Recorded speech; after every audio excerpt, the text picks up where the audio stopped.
My name is Claire Anderson, and I'm 45 years old. At my father's 70th birthday party, in front of his business partners, he held the antique brass compass I'd spent months restoring for him, and said, "This toy, thanks, but I think it belongs in the trash." They had no idea that compass had once saved a billionaire's life, and now it was about to point my way to taking back everything. Driving my old Ford F-150 into their pristine Palo Alto neighborhood, I'd allowed a stupid, fragile flicker of hope to ignite. But his words sliced through the clinking of champagne glasses as he handed my soul, encased in brass, to the butler to be thrown away. The air vanished from my lungs, my face burned hot, but a chilling cold seeped deep into my bones. I just stood there, mute, watching my own worth get discarded with the trash. Have you ever given your whole heart only to watch it get tossed aside? Tell me in the comments and follow, because you are going to want to witness the fire they thought was out roar back to life. That cold, heavy silence in my chest was familiar. It was the same silence that filled the cab of my old Ford F-150 as I drove down from the Santa Cruz Mountains, leaving behind the scent of pine and damp earth for the sterile, manicured air of Palo Alto. The driveway, a gleaming testament to minimalist architecture, was lined with Teslas and Porsches, each one whispering a language of stock options and success I'd never learned to speak. I felt like an intruder in my own past, clutching the hand-carved walnut box like a shield. Inside it rested a World War II-era brass compass, a piece of history I had hunted for months and painstakingly restored, its needle once pointing soldiers home from a world on fire. I told myself, just for tonight, maybe this time would be different. A fool's hope. My mother, Eleanor, drifted past me, a specter in a silk dress, her scent of Tom Ford perfume a suffocating cloud. She didn't hug me, she never did. Instead, her eyes did a quick, brutal inventory of my simple dress, my worn leather boots, my hair pulled back in a practical knot. "You could have at least tried to do something with your hair, Claire," she'd whispered, her voice a perfectly sharpened icicle, before gliding away to greet the wife of some tech CEO. I stood there, a ghost in their grand glass house, watching my brother, Ethan, hold court. He was the sun, and the rest of us were just planets orbiting his brilliance. In his tailored Xenia suit, he looked every bit the vice president of Nexus Corp, the golden child, the future. Then came the moment for gifts. My stomach twisted. Ethan presented his offering first, a Patek Philippe watch, its face gleaming under the recessed lighting. My father, Richard, let out a triumphant laugh that echoed off the cold marble floors. "Now this is a son," he boomed, holding the watch aloft for everyone to admire. "He always knows what his old man needs." He pulled Ethan into a hearty, backslapping hug. The room erupted in applause. I saw the pride in my father's eyes, a look I had spent a lifetime chasing and never once caught. I was invisible, a smudge on the pristine glass of their perfect family portrait. When the applause died down, all eyes turned to me. My hands trembled as I stepped forward and gave my father the walnut box. "Happy birthday, Dad," I managed to say, my voice barely a whisper. He opened it, his expression shifting from curiosity to a flat, bored disdain as he picked up the compass. He turned it over in his hands, his touch almost insulting. "This toy?" he asked, his voice loud enough for the silence to carry it to every corner of the room. He let out a short, dismissive laugh. "What's it for? To find my way out of the backyard?" A few of his partners chuckled politely. I saw a smirk flicker across Ethan's face. Then my father looked past me, toward the butler. "Carlos," he said, his tone dripping with contempt, "would you mind throwing this in the trash? It's getting my hands dirty." The air vanished from my lungs. My face burned hot, but a chilling cold seeped deep into my bones. I watched Carlos, his own face a mask of discomfort, take the compass and walk toward the bin. I saw it disappear among the discarded napkins and empty champagne bottles. I just stood there, mute, watching my own worth get discarded with the trash. The compass, with its silent, steady needle, now lay buried. It reminded me of another promise, another piece of my heart that was tossed aside just as carelessly, beneath an old oak tree in that very backyard. Have you ever given your whole heart only to watch it get tossed aside? Tell me in the comments and follow, because you are going to want to witness the fire they thought was out roar back to life. The cold brass of the compass, discarded in the trash, felt like a physical weight in my memory. It wasn't just a compass, it was a promise. And it reminded me of another promise, one made of sunshine and youthful hope, that was shattered just as brutally beneath an old oak tree in that very backyard. I remember my high school graduation. It was a sweltering June day in Palo Alto.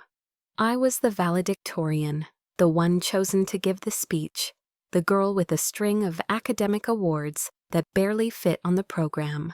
But as I stood on that stage, squinting into the crowd, the 2 seats reserved for my parents were empty. They arrived 20 minutes late, flushed and flustered, slipping in just as I was finishing my speech. The reason? They'd been driving Ethan, then a 14-year-old prodigy, to a statewide science fair. His project, a rudimentary robotic arm, was apparently more important than his sister's crowning academic achievement. Later that evening, there was no celebratory dinner at our favorite Italian restaurant. There was no cake. There was just leftover casserole and a house buzzing with talk of Ethan's project. My father paced the living room on the phone with one of his colleagues, boasting about Ethan's ingenuity. "The boy's a genius, I tell you, a true innovator." In the only family photo from that day, my smile is a tight, brittle thing. I'm holding my diploma like it's a shield, while my parents are both glancing at their watches, their minds already elsewhere. The only acknowledgement I received from my mother was a brisk pat on the shoulder. "Well done, dear," she'd said, her voice devoid of any real warmth. "At least you got into a state university. That's practical." Practical. That was the best word she could find for my 4 years of straight A's. My success wasn't a cause for celebration. It was merely a satisfactory, low-cost outcome. But the memory that truly carved out a hollow space inside me, the one that the compass in the trash bin resurrected with such violent clarity, was the promise of the Jeep. It was the spring of my senior year. My father, in a rare moment of what I mistook for affection, sat with me under the sprawling branches of the old oak tree in our backyard. He knew how much I loved the wild, untamed forests of the Pacific Northwest, how I dreamed of escaping the manicured lawns of Silicon Valley. "Claire," he'd said, his voice softer than I'd ever heard it, "if you get a full scholarship to the University of Oregon, I'll buy you that old Jeep Wrangler you've been eyeing, so you can have your freedom, explore those forests of yours." That promise became my fuel. I studied until my eyes burned. I wrote essays until my fingers cramped. I gave up weekends, parties, everything. I wasn't just studying for a scholarship, I was studying for his approval, for that tangible proof of my worth, and I did it. The acceptance letter arrived on a bright April afternoon, a thick, promising envelope. Full scholarship. I ran, letter in hand, to find my father in his home office, my heart pounding with a desperate childish joy. "I did it, Dad. I got it." He took the letter, his eyes scanning it quickly. For a fleeting second, I saw something flicker in his expression. Pride, maybe? But it vanished as quickly as it came. He placed the letter neatly on his desk. "Good," he said, his voice once again, the cool, measured tone of a businessman. "That's good, Claire."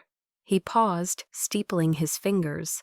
"But Ethan just won the national robotics competition. It's a huge deal. I think that money for the Jeep would be better spent building him a proper lab in the garage. He's the future of this family, you understand? It's a strategic investment."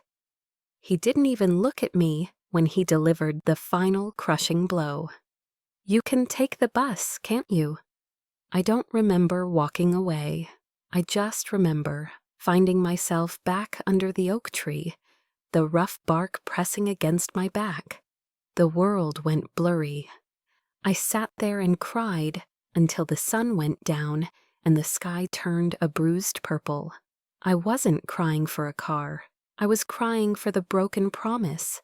I was crying for the gut-wrenching, soul-crushing realization that no matter what I did, no matter how high I climbed, I would always be secondary. My achievements were disposable. My dreams were negotiable. Their love wasn't a gift, it was an investment portfolio. Ethan was their blue-chip stock, destined for greatness. And I was a bad stock, a sentimental write-off. That night, beneath the silent branches of the oak tree, I knew with a certainty that chilled me to the bone. I was utterly and completely alone. That knowledge followed me into my first years of college. The final memory that cemented it all was from my sophomore year. I was working 2 jobs to pay for my first EMT certification courses, a greasy spoon diner where I came home smelling of fried onions, and a late-night shift at a 7-Eleven. I was thin, exhausted, with permanent dark circles under my eyes. One weekend, I came home for a visit. Ethan, home from his prestigious prep school, threw his expensive JanSport backpack on the floor and sighed dramatically. "I'm so sick of these Nikes," he whined, pointing at his barely worn sneakers. "They're not cool anymore." Without a word, my mother opened her purse and handed him a crisp $100 bill. "Go buy yourself a new pair, sweetie." I stood in the doorway, my hands raw and chapped from the diner's dishwater. I could still smell the grease on my clothes.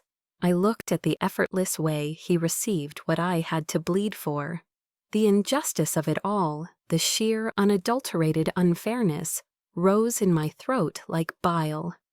Their love wasn't a gift, it was an investment portfolio. And I was a bad stock they were ready to write off. If their love was an investment, then why shouldn't I finally invest in myself? That question echoed in my mind, a relentless drumbeat against the hollow ache in my chest. It wasn't a question born of anger, but of a sudden, chilling clarity. That night, after my shift at the 7-Eleven, I didn't go back to my dorm. I went to my small, shared apartment, pulled out an old military-style duffel bag, and started packing. I didn't leave a note. I didn't make a single phone call. Words were useless. They were the currency of their world, a world of broken promises and hollow praise.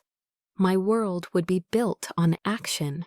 With a few changes of clothes, my worn hiking boots, and the few $100 I had saved stuffed into my pocket, I got into my rattling Toyota Corolla and drove.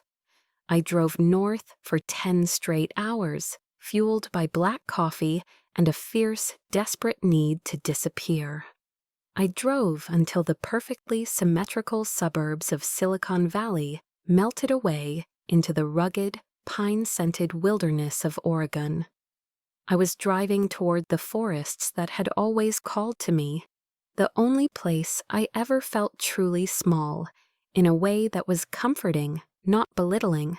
I found my way to a recruitment office in Reading. I didn't apply to be a park ranger or a guide. I applied for the one thing that seemed the most impossible, the most brutal, the most definitive break from my past.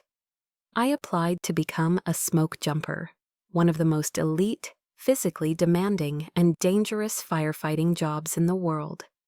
It was my final act of rebellion, a silent scream that said, I'm going to a place where my worth is measured by courage, not by stock prices. The training camp was hell on earth, designed to break you. And I was one of only 3 women in a class of 50.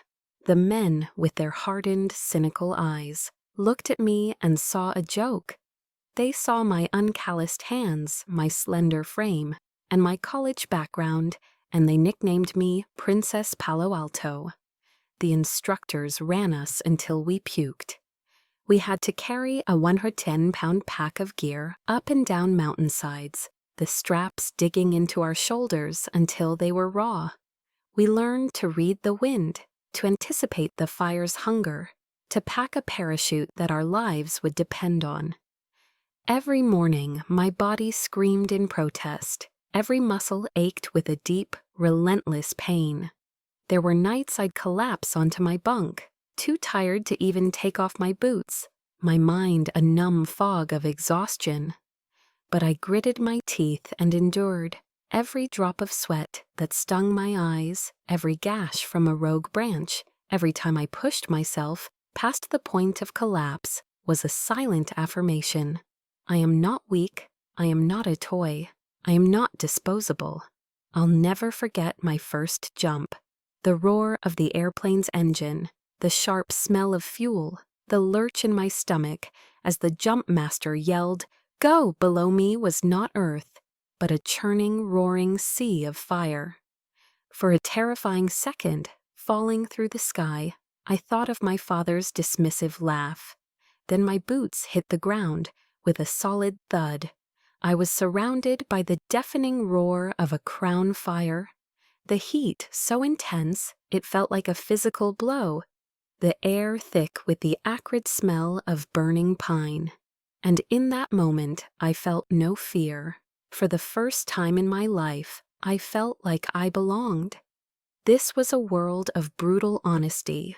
The fire didn't care about my last name, my family's wealth, or my brother's achievements. Here, survival was the only currency.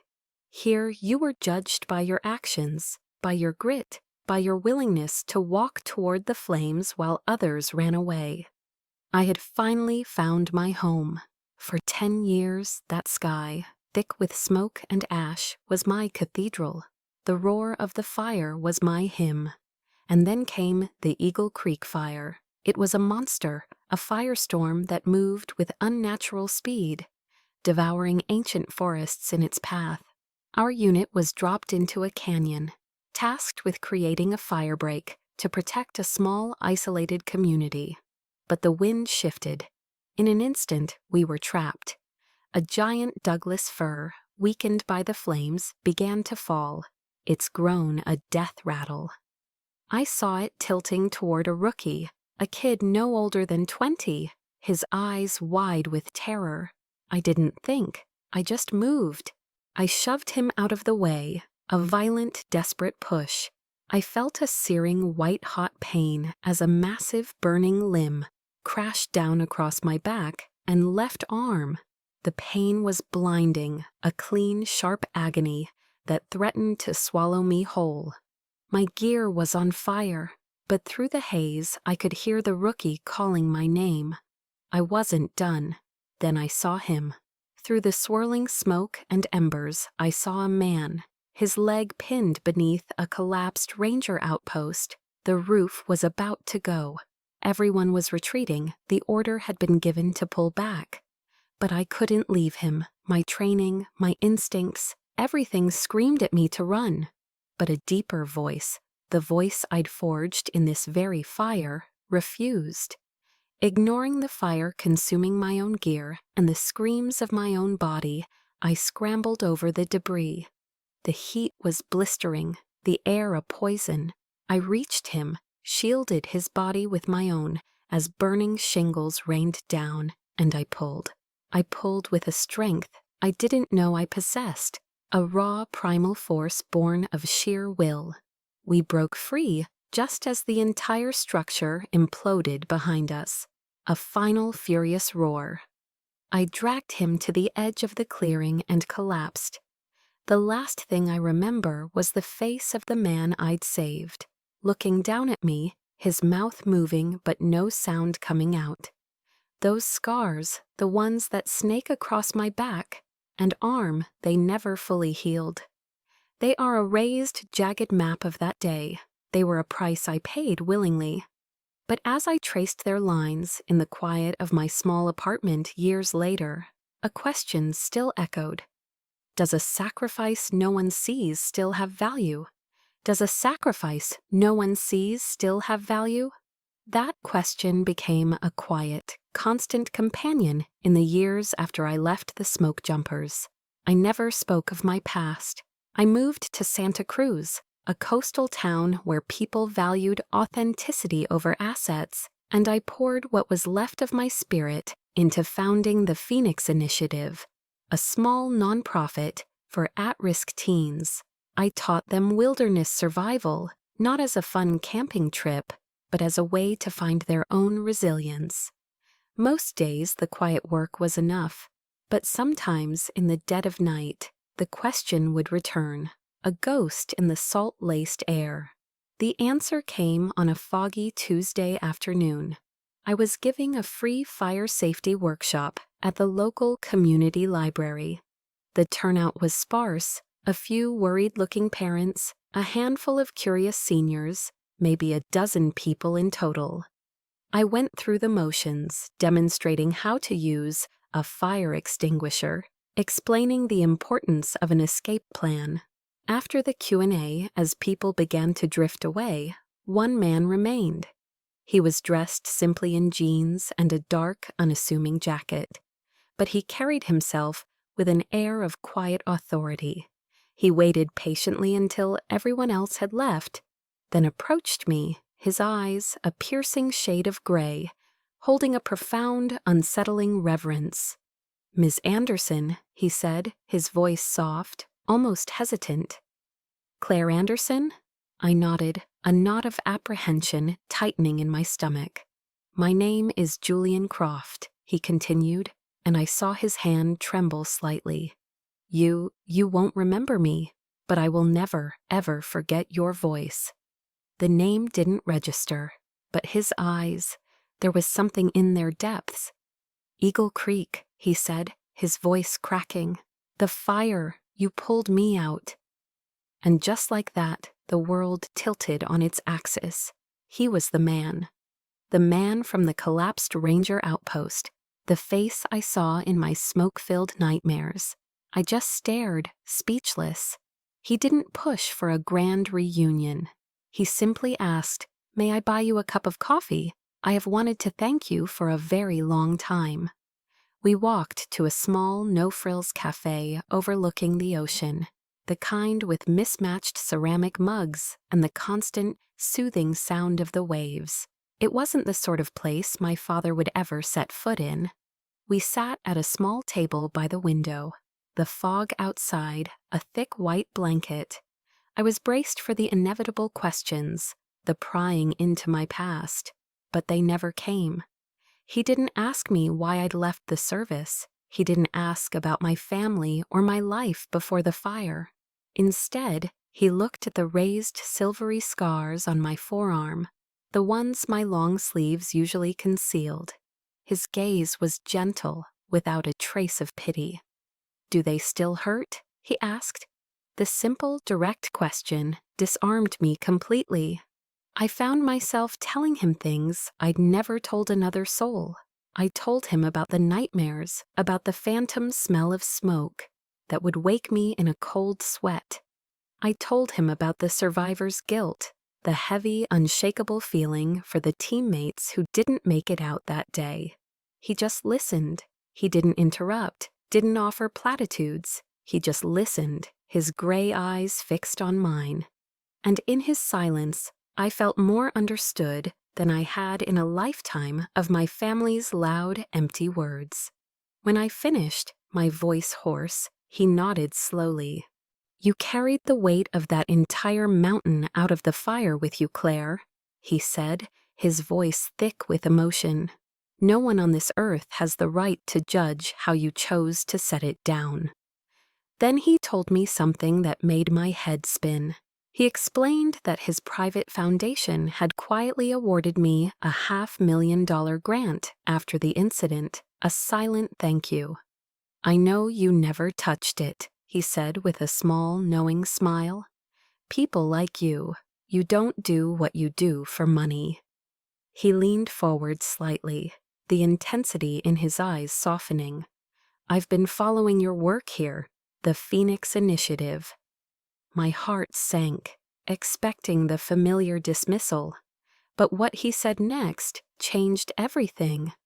"My father would call it glorified camping," I said, a bitter laugh escaping my lips. Julian shook his head. "No," he said firmly. "It's not camping, it's healing. It's giving these kids the tools to save themselves. What you're doing here, it's a different kind of firefighting, Claire. And if you'll let me, I want to help. Not as an investor, as someone who owes you a debt I can never fully repay." For the first time, someone saw my life's work not as a hobby, but as a mission. As we stood to leave, he handed me a simple, elegant business card with only his name and a private number. "If you ever need anything," he said, and his gaze was so sincere, it was almost painful to meet. "And I mean anything, someone to talk to, or even just someone to sit in silence with. You call me." He paused, then added the words that would undo me.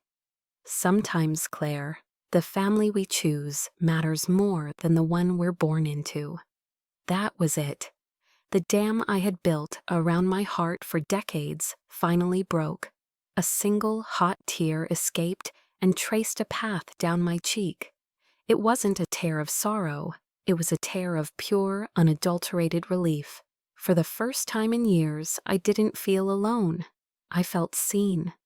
And that feeling, that simple, powerful feeling, began to mend cracks I didn't even know were still there.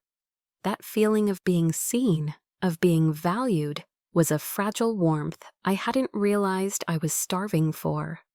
For a few weeks, I allowed myself to bask in it. Julian became a quiet, steady presence in my life, a mentor and a friend. The Phoenix Initiative received its first major grant from his foundation, and for the first time, I could afford proper equipment for the kids and even hire a part-time assistant. The cracks in my soul, as I told him, had begun to mend. And then the phone rang. It was a number I knew by heart but hadn't seen in years. My mother. Her voice dripped with a sweetness so unnatural it set my teeth on edge. "Claire, darling, how are you? We all miss you terribly." I remained silent, my hand tightening on the phone. She launched into the reason for her call, her tone bubbling with manufactured excitement. Ethan was being honored at the annual Nexus Foundation Gala in San Francisco, a major event for his contributions to the tech industry. "Everyone who's anyone will be there, Claire. Your father and I would be so thrilled if you would join us. It's so important that we present a united family front." She paused, then delivered the subtle, familiar sting. "And do wear something nice, dear, something elegant." The unspoken message was clear. Don't embarrass us. A part of me, the cynical, scarred part, wanted to say no, to hang up and block her number forever. But another part, the stupid, hopeful child inside, who refused to die, whispered, "What if this is it? What if they've finally changed?" The thought was a dangerous temptation. I called the one person I could trust for a clear perspective. Julian listened patiently to my conflicted thoughts. "You don't owe them your presence, Claire," he said gently. But perhaps you owe it to yourself to go, not for them, for you. To show them, and more importantly, to show yourself that you are not the same woman who left their house all those years ago. His words gave me the strength I needed. I decided to go. I didn't buy a new dress. Instead, I chose a simple, well-tailored navy blue pantsuit. It wasn't elegant, it was armor. The night before the gala, my family insisted on a reunion dinner at the House of Prime Rib in San Francisco. The air in the iconic wood-paneled restaurant was thick with the smell of roasting meat and old money. The atmosphere at our table, however, was thick with tension. My father, Richard, held forth, his voice full of pride. "This is a massive milestone for Ethan, for the family." He took a long sip of his Cabernet. "I hear Julian Croft himself will be there. Ethan tells me the man is a legend, notoriously hard to impress. We all need to be on our best behavior." He then fixed his gaze on me, his eyes cold and commanding. "Claire, tomorrow night, your job is to sit still and smile. That's it. No talk of your wilderness projects, no stories about fires or dirt. No one is interested in that." His words were a familiar, cold weight in my stomach, but I was prepared for them. I nodded silently, refusing to give him the satisfaction of an argument. The real shock, the one that felt like a physical blow, came later. While my parents were admiring the dessert cart, Ethan leaned across the table, his handsome face a mask of calculated charm, his voice a low, conspiratorial whisper. "So listen, Claire, I heard a rumor that you know Julian Croft." My blood ran cold. He didn't even wait for my confirmation. "Here's the deal. Tomorrow night, I need you to make an introduction, a casual one. Tell him about my new AI project, how it's going to revolutionize data security. You know, just talk me up." He smiled, a flash of white teeth that didn't reach his eyes. "Think of it as your way of finally contributing to the family after all these years." And there it was. The curtain was pulled back, revealing the ugly, cynical machinery behind the stage play. The syrupy phone call, the forced reunion dinner, the feigned interest. It was all a lie. A meticulously crafted performance for a single purpose. I wasn't an invited daughter. I was a networking tool. I wasn't family. I was a bridge to be crossed and then forgotten. My connection to Julian Croft was the only part of me they suddenly found valuable. I looked at my brother, at his entitled, expectant face, and I felt nothing but a profound, hollow emptiness. The hope I had foolishly allowed to flicker was extinguished, leaving behind only the cold, hard ash of betrayal. I excused myself from the table, my composure a thin, brittle shell. In the sterile, white-tiled restroom, I stared at my own reflection in the mirror. The woman looking back at me was no longer a lost girl hoping for a crumb of affection. Her eyes were not filled with tears, but with a glacial, newfound clarity. They wanted a show? Fine. I'll give them a performance they will never forget. They wanted a show. I walked into the grand ballroom of the St. Regis Hotel, ready to give them one. The air hummed with the low murmur of power and money, a symphony of clinking glasses and hushed deals. Towering floral arrangements scented the air, almost masking the metallic tang of ambition. I wasn't wearing armor. My navy blue pantsuit felt less like protection and more like a uniform, my own uniform, for a battle I had finally chosen to fight. I didn't hide in the corner, as the old Claire would have. I kept my back straight, my chin up, and my gaze steady. I saw them immediately. My family, seated at a VIP table near the stage, a perfect portrait of success. my father laughing a little too loudly at something a colleague said, my mother smiling her tight, practiced smile, and Ethan, the man of the hour, looking polished and confident.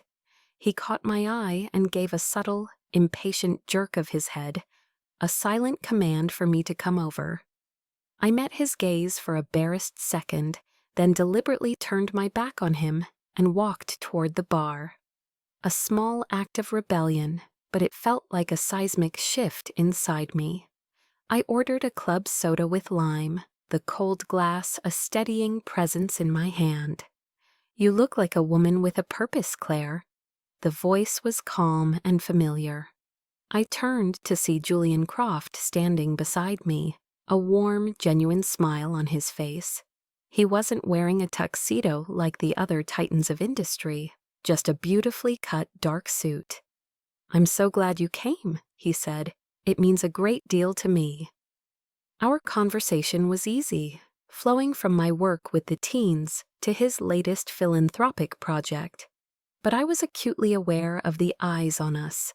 From across the room, I could feel the heat of my family's baffled, furious stares.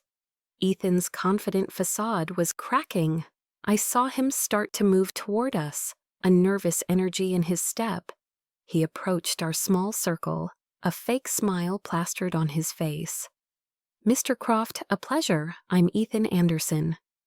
Julian turned, gave him a polite but brief nod, and said, "Mr. Anderson." Then, without missing a beat, he turned his full attention back to me, effectively dismissing my brother as if he were a junior intern. The public slight was masterfully executed. Ethan was livid. He grabbed my elbow a few moments later, pulling me toward a shadowed alcove. The mask of charm had vanished, replaced by a raw, petulant anger. "What the hell are you doing?" he hissed, his grip tightening. "That was your cue. Why didn't you introduce me? This is my night, my one chance." I looked at his hand on my arm, then slowly raised my eyes to meet his. My voice, when it came, was as cold and clear as ice. "Your chance to what, Ethan? To build your future on a foundation of lies? Or on the sacrifices of someone you've spent your entire life looking down on?" His face went slack with shock. He had no answer. That was the moment the music softened, and the CEO of Nexus Corp stepped up to the podium. After a few opening remarks, he introduced the evening's special guest speaker, Julian Croft. As Julian walked to the stage, he gave me a small, reassuring nod. He began with the expected pleasantries, thanking the donors and praising the innovators. Then he paused, his gaze sweeping the room, before it landed with unwavering precision right on me. "Tonight, we celebrate innovation," he began, his voice commanding the silence of the room. "But sometimes the greatest courage isn't in creating something new, but in saving something precious." The room was utterly still. Years ago, in the Eagle Creek fire, I was certain I was going to die. But through the smoke and the roar, I heard a voice yell, "Don't give up." That voice belonged to a hero, a smoke jumper. He took a breath, letting the tension build. "That woman is here with us tonight. Her name is Claire Anderson." A collective, soft gasp rippled through the ballroom. I could feel hundreds of eyes turning toward me. I didn't look at my family, but I could feel their shock, like a physical force. Julian wasn't finished.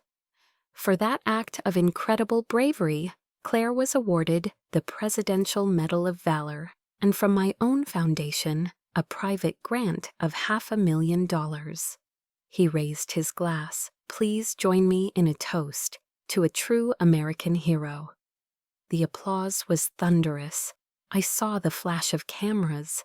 I felt a hand on my shoulder and turned to see Julian had made his way back to me. But I looked past him just for a second at my family's table. Ethan's face was ashen, a mask of pure, unadulterated disbelief. My mother had her hand over her mouth, her eyes wide with shock. My father simply looked old and small and utterly defeated. In that moment, I wasn't Ethan's failed older sister. I wasn't my parents' disappointing daughter. I was Claire Anderson, and the shadow I had lived in my entire life had just been vaporized by the blinding light of the truth. The performance was over. The old me would have shrunk from the attention, but this new version of myself simply stood tall and gave a single, dignified nod to the room. I had found my voice. We all have a moment where the silence becomes unbearable, a breaking point where we decide we will no longer be ignored. Tell me about the time you found your voice and stood up for yourself. Every story of courage is a spark that can light a fire in someone else. The performance was over. As I walked away from the gala, leaving my family frozen in the spotlight of their own public humiliation, I didn't feel triumph. I felt a strange, cold calm. I was naive to think that was the end. For people like them, humiliation isn't a lesson, it's a declaration of war. The first salvo was fired 3 days later. Julian sent me the link with a simple message: brace yourself. It was a blog post on a major Silicon Valley tech site, the Silicon Beat.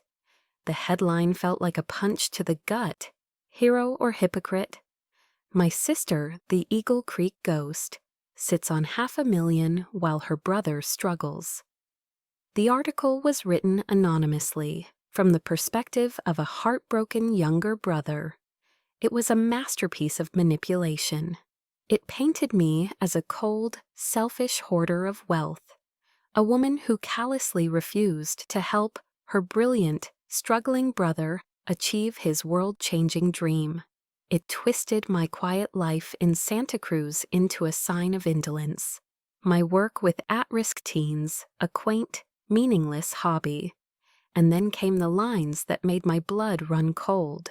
The post vaguely mentioned my struggles with mental stability after leaving the smoke jumpers, hinting at a deep-seated trauma that made me unreliable and prone to irrational decisions. The post went viral. It was shared across LinkedIn, Twitter, and private tech forums. My quiet, carefully constructed world imploded. The calls started first. A major donor for the Phoenix Initiative, a kind woman from a local family foundation, called to express her deep concern.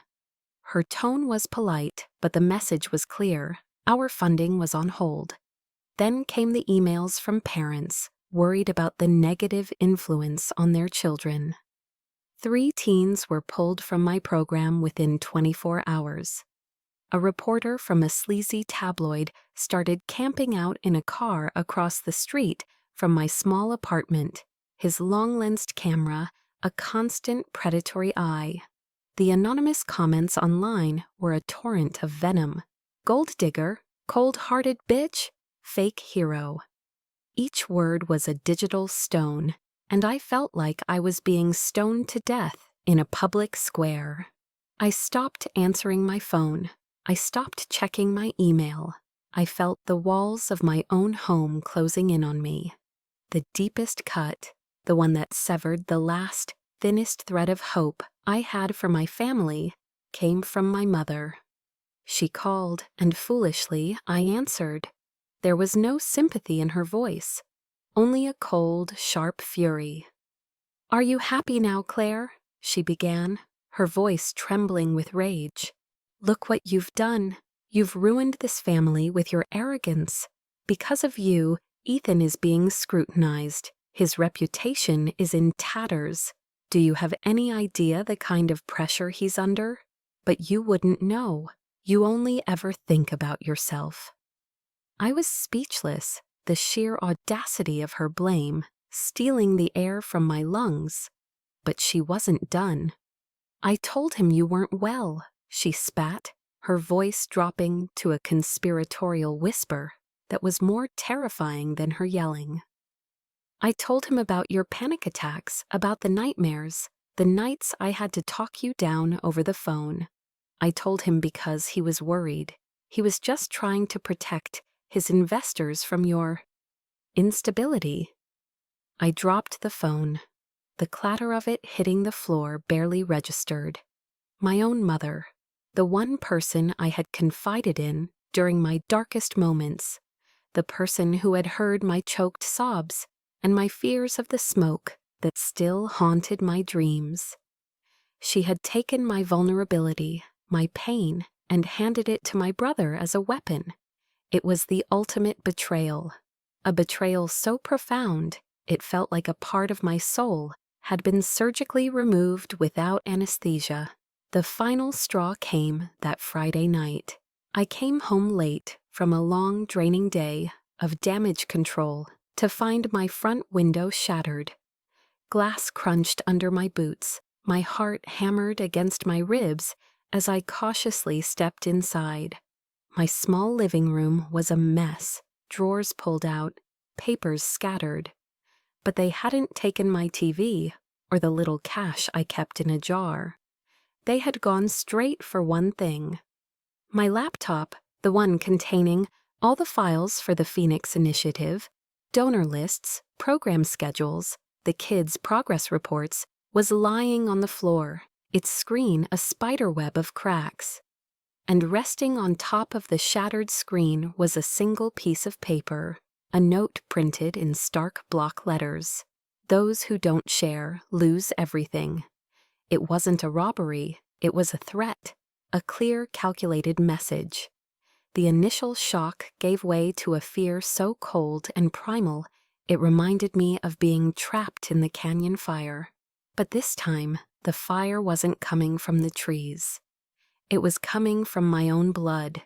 My fear evaporated, replaced by something cold and hard as steel. They had crossed the final line.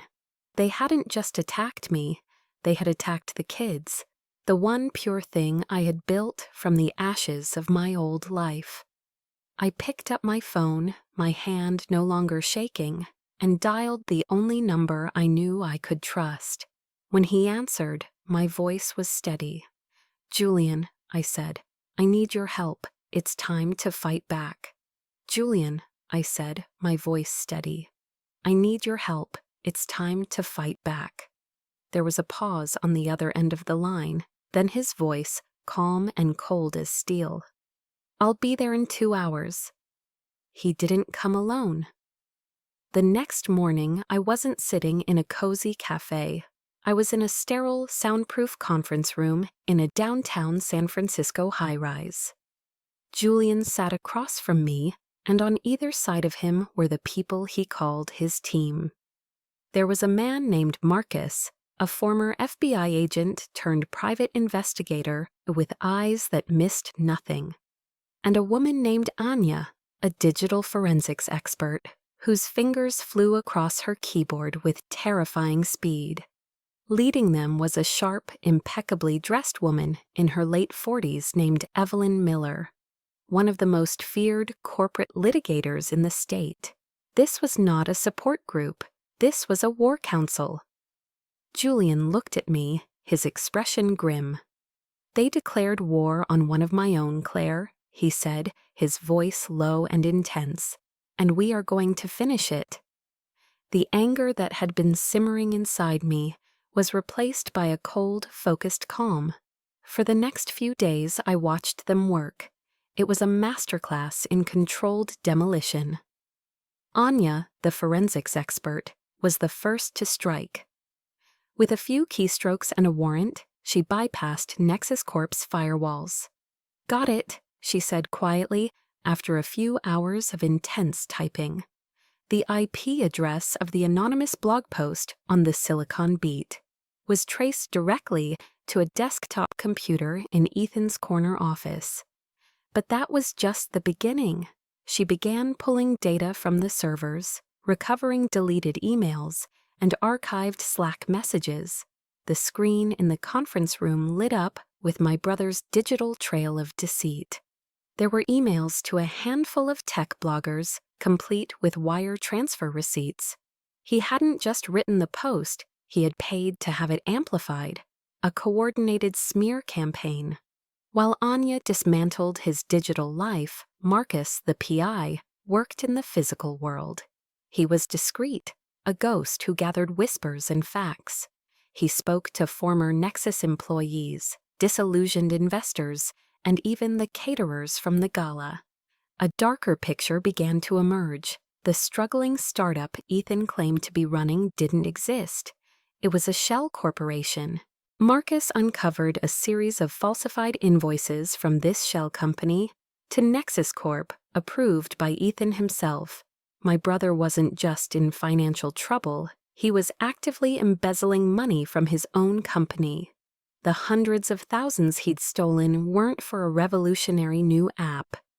They were funneled into a failing cryptocurrency portfolio and used to fund the lavish lifestyle he flaunted on Instagram.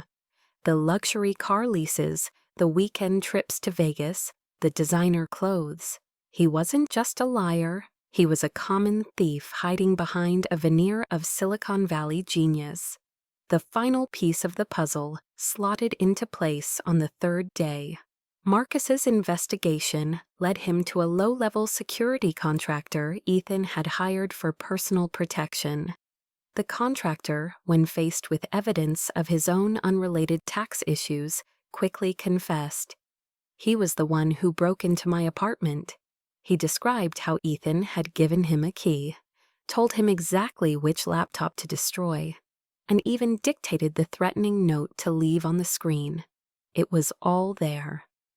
Every suspicion, every fear I'd had was no longer a ghost haunting me. It was a cold, hard, verifiable fact. Evelyn Miller, the lawyer, compiled everything. She worked with a quiet, ruthless efficiency. The binder she placed on the polished conference table was 3 inches thick.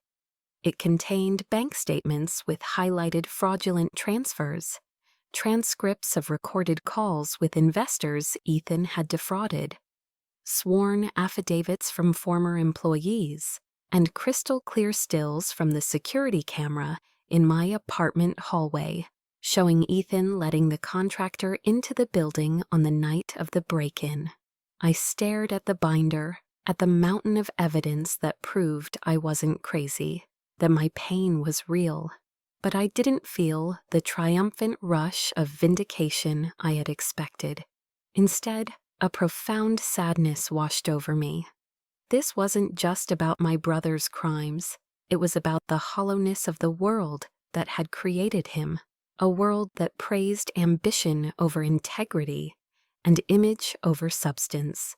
He was a monster, but he was a monster my family's values had helped build. Ms. Miller slid the thick binder across the polished table toward me. "We have everything, Claire," she said, her voice calm and steady. "Wire fraud, embezzlement, conspiracy, libel. It's all here. Now the choice is yours. We can pursue a quiet settlement, or we can take this into the light and let the world see the truth." The choice Ms. Miller gave me wasn't really a choice at all. A quiet settlement would have been another form of silence, another betrayal to myself. "We take it into the light," I told her, my voice clear and steady. The Philip Burton Federal Building in San Francisco is an imposing, brutalist structure designed to make you feel small. But as I sat in the polished wooden chairs of the courtroom, I didn't feel small. I felt calm. I sat in the front row, flanked by Julian on one side and Evelyn Miller on the other. Across the aisle, my brother Ethan looked like a stranger. He was pale and gaunt in an ill-fitting suit, his usual arrogance replaced by a twitching, nervous energy. Behind him, my parents sat hunched and gray, looking older than I had ever seen them. They stared at the floor, at their hands, anywhere but at me. The back rows were filled with reporters, their pens scratching furiously in their notepads. This wasn't just a family drama anymore. It was a public reckoning. The prosecution, led by Ms. Miller, began methodically. There was no theatricality, just a cold, relentless presentation of facts. The digital trail of the smear campaign, the falsified invoices, the banking records showing the flow of embezzled money from Nexus Corp to Ethan's personal accounts. Each piece of evidence was projected onto the large screens in the courtroom. With each new slide, a low murmur would ripple through the gallery. I watched Ethan's composure crumble piece by piece. He stammered, he denied, he tried to deflect.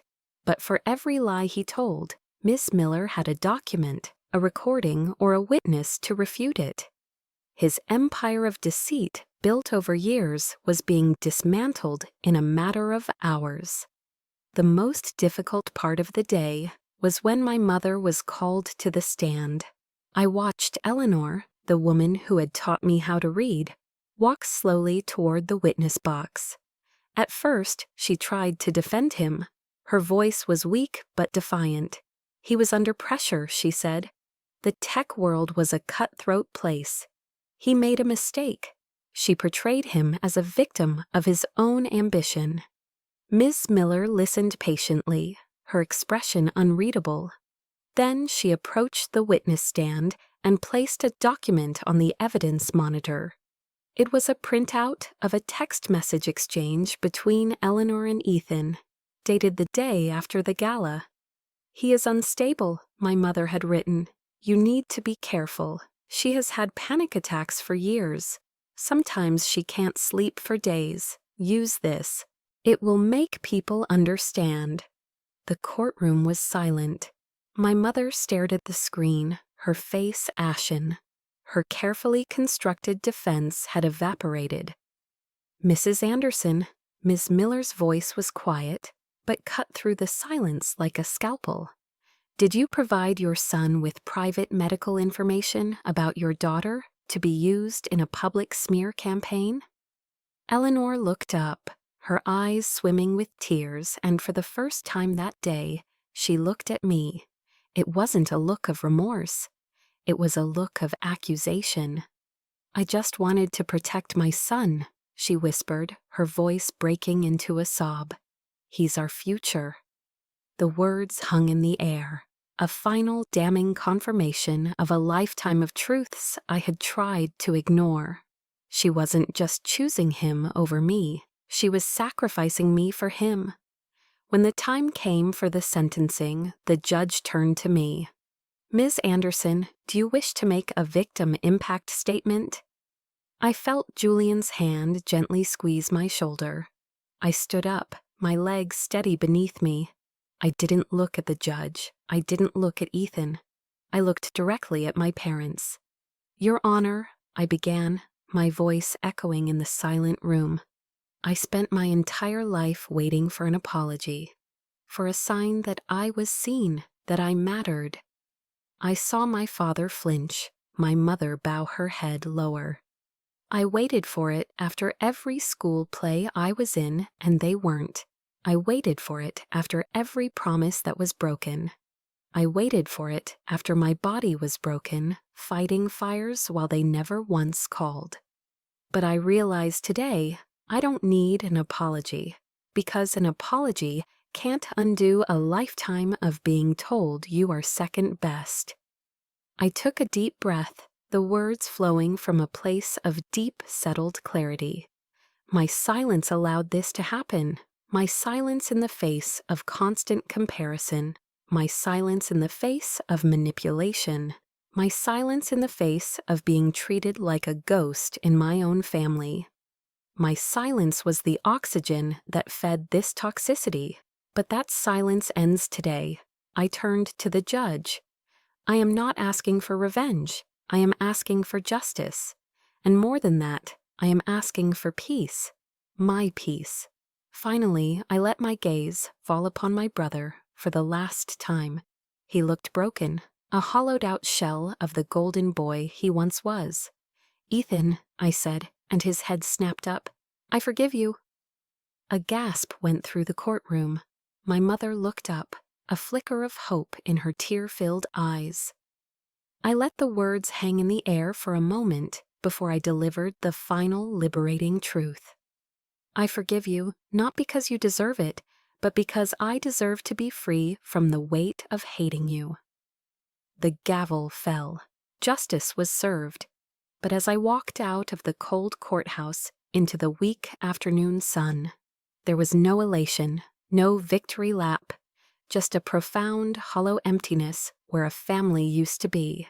The war was over, but now I had to learn how to live in the silence of peace. The gavel fell. Justice was served. Ethan was sentenced to prison and ordered to pay full restitution. Nexus Corp imploded in the scandal's aftermath. My parents, stripped of their son and their social standing, sold the glass house in Palo Alto and simply vanished.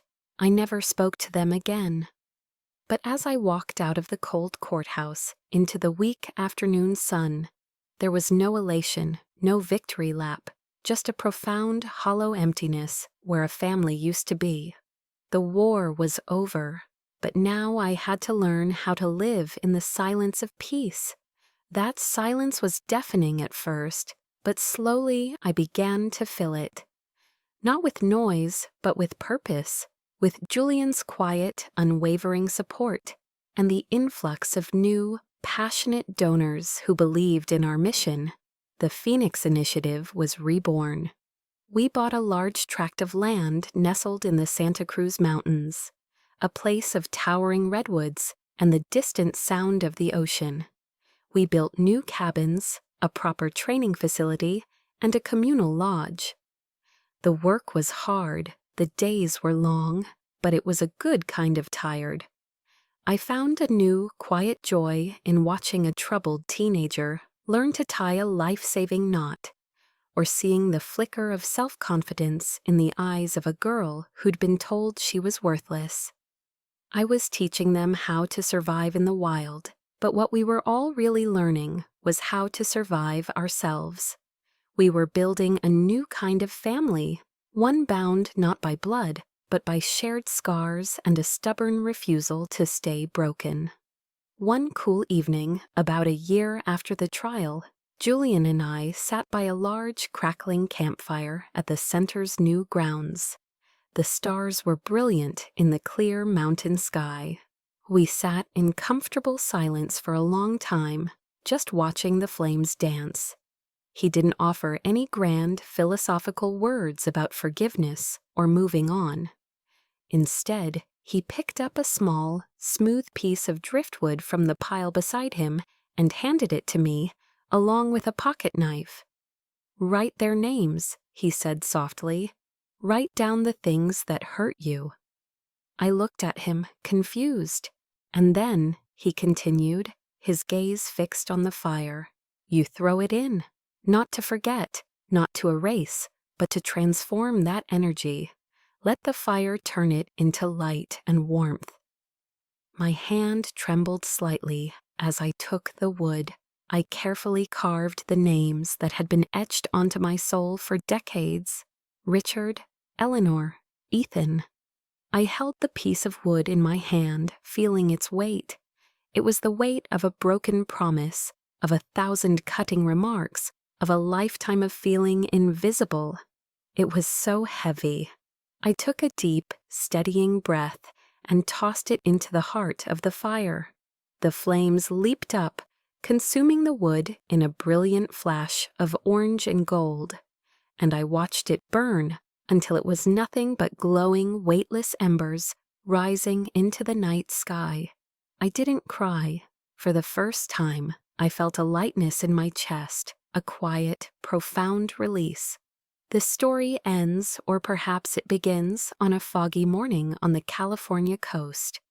I was leading a group of my kids on a hike along the bluffs of Wilder Ranch State Park, the gray mist swirling around us, the salty air clean and sharp.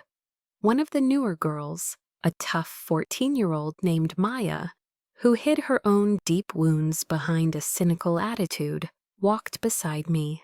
"Miss Anderson," she asked, her voice unexpectedly quiet, "are you still scared of fire?" I stopped and looked out at the vast gray expanse of the Pacific Ocean, the waves crashing rhythmically against the cliffs below.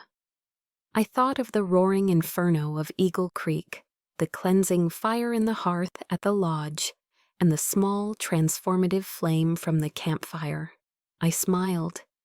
"Fire took a lot from me," I said, turning to look at her.